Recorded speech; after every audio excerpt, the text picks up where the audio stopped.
রব্বিল হারহুমা কামা রাব্বায়ানি সগীরা। আল্লাহ, আমার মা বাবা আমাকে যেমন ছোটবেলায় কষ্ট করে লালন পালন করছে, আমার মা বাবাকে কবরের মধ্যে তুমি আল্লাহ রহম করে লালন পালন করিও। যে মরার পরে মাত্র 3টা আমল জারি থাকে, চালু থাকে, তাছাড়া আর কি কোন আমল করা যায়? যায় না। যখন নামাজ পড়তে আসছেন সব পাবেন, আমল নামায় আল্লাহ নেকি দিবে, এটা কি কবরে শুয়ে পাবেন? পাবেন না। 3টা আমল জারি থাকে। কয়টা বলেন? 3টা।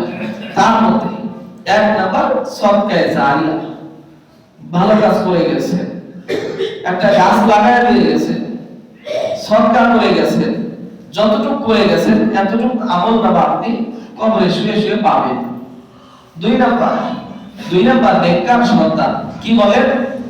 নেককার সন্তান। একজন নেককার সন্তান কি রেখে গেছে যে মরার পরে হাত দুইটা উঠে বলবে রব্বিল হারহুমা কামা রাব্বায়ানি সগীরা। আল্লাহ, আমার মা বাবা আমাকে যেমন ছোটবেলায় কষ্ট করে লালন পালন করছে, আমার মা বাবাকে কবরের মধ্যে তুমি আল্লাহ রহম করে লালন পালন করিও।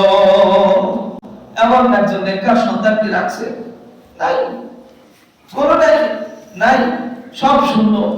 এজন্য পারস্যের কবি শেখসানি রহমাতুল্লাহি আলাইহি বলেন, আকাশেতে লক্ষ তারা, একই চাঁদের আলো, হাজার ছেলে চাইতে তোমার আলেম ছেলেই ভালো। ছেলে মেয়ে 8টা 10টা আছে, হয়তো দুনিয়ায় কোটি টাকার মালিক বানায়া দিয়েছে, কিন্তু পরকাল কি হয়েছে? পরকালের জন্য তো জিরো, পরকালে তো কোনো কিছু নাই। এজন্য যেহেতু কবর পথের যাত্রী, কবর পথে যাইতে হবে, মরার পরে 3টা জিনিস চালু থাকবে। 2 নাম্বার বললাম কি? নেককার সন্তান। 1 নাম্বারে বললাম কি? সদকায়ে জারিয়া।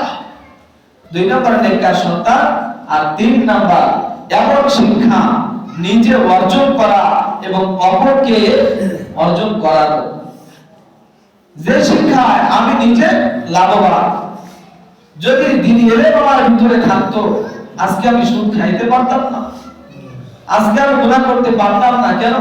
আমার ভিতরে দিন এলে আছে, শিক্ষা আছে। তেমন শিক্ষা নিজে অর্জন করা এবং অপরকে অর্জন করানো। এমন একজনকে অর্জন করাইতে পারলেন না যে আপনার কথা অনুযায়ী সে আমল করবে, আমল করে আপনার জন্য হাত দুইটা উঠে আল্লাহর কাছে দোয়া করবে, এমন লোক তো আপনি বানায় যাইতে পারলেন না। তো কিয়ামতের ময়দানে যখন মালিকের সামনে দাঁড়াইতে হবে, তখন আমার আপনার কি উপায় হবে বলেন? আজকে তো আমি দাড়িগুলা বানাই ফেলছি, চুলগুলা পাকাই ফেলছি, ছেলে মেয়ে স্ত্রীর টেনশনে। আজকে মুসলমানের সন্তান হওয়ার পরে মসজিদে কেমনে আসতে হয় এটাও জানি না।